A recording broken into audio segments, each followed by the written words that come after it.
Бредошла на първия гост Веселина Иванова, регионален координатор на Международна асоциация на застраховани и пострадали при катастрофи.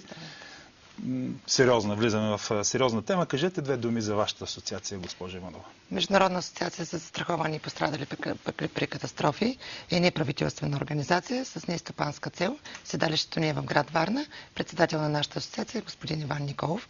Ние се занимаваме с пострадали при катастрофи, независимо дали са шофьори, пасажери или пешеходци. Само с пострадалите хора работите? Да. Добре, с какво точно се занимавате и как помагате на хората по-конкретно?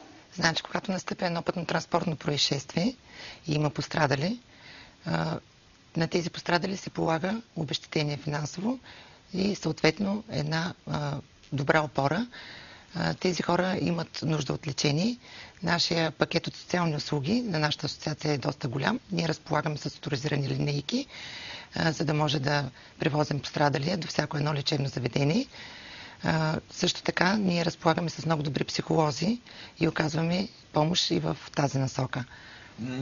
Добре, може би ще станем по-ясни на хората, ако кажем, споделите някои конкретни случаи. Ние преди да седнем тук в студиото ми казахте много интересни неща. Интересни, разбира се, относително, защото става дума за човешки трагедии. Става дума за нараняване, за смърт. Най-страшните неща, които се случват в катастрофи. Например? Последният случай, за който се сещам, това е катастрофата при село Божичен. Страшна катастрофа беше. Да, това е страшна катастрофа, при която загина цялото семейство. Единствено остана жив по-големия брат. 43 дена беше в болница момчето. Ние проследяваме случая от самото начало, от първия ден. Като всички интервенции, които са направени в болницата, ние сме ги проследили. Подпомогнахме семейството за погребенията на тримата загинали и пристъпваме вече към иска за обезщетение финансово. Да, как стигнахте до човека, защото той всъщност стана само един син жив в тази ужасна катастрофа? Ние имаме невероятни партньори, нашата асоциация. Имаме споразумение с Синдикалната федерация на служителите на Министерство на вътрешните работи, така че ние имаме информация още на момента на пътно-транспортното. Вие стигнахте до човека и започнахте да му помагате. Да. Не искам да си мисля, той часове наред стоя. 10 часа е бил затиснат, да. Кошмар. Споменахте за психологически проблеми. Имаше ли човека такива? Представям си какъв кошмар е живял. Предполагам, че те ще се отключат малко по-късно. На този етап той се държи прекрасно. Добре, и още един характерен случай. За възрастна жена ми разказахте. Споделете. Да, отивайки на друг случай при роднини на загинало момче, се срещнах с жена, чиято майка е пострадала при катастрофа през 2008 година и не знае, че има право на някакво обезщетение. Ние работим по този случай в момента и слава Богу не са изтекли 5 години давност, така че тази жена ще може да получи своето обезщетение. Жената изобщо не е потърсила? Не е потърсила, а тя след този пътен инцидент има усложнения здравословни. Тоест какво трябва да знаем?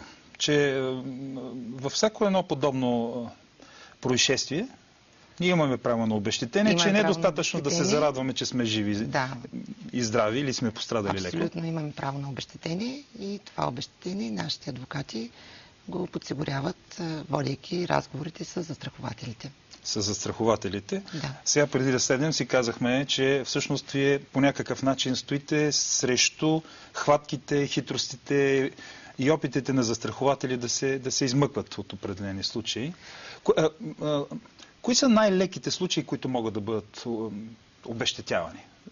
Аз питам, защото ми е любопитно, ако примерно съвсем леко ми удари някой по ръката с колата си, с огледал. Това не се води телесна повреда, така че...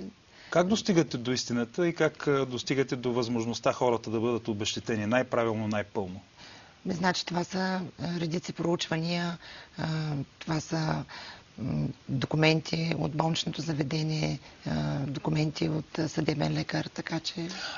Аз споделих и преди да седнем нещо, че чувал съм сега, не съм ходил там, но сме чели за тези неща, че има хора, които с хитрост опитват да изкарат пари от застрахователите, имитират катастрофа, имитират нараняване. В Съединените щати съм чувал, че се случват такива неща.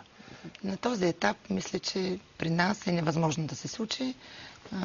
Тези епикризи, които се издават от болницата и след това прегледите от съдебни лекари, мисля, че няма как да се получи. Помагате реално на хората, така ли? Да, помагаме им. Те в наше лице и винаги имат една здрава опора, винаги могат да разчитат на нас.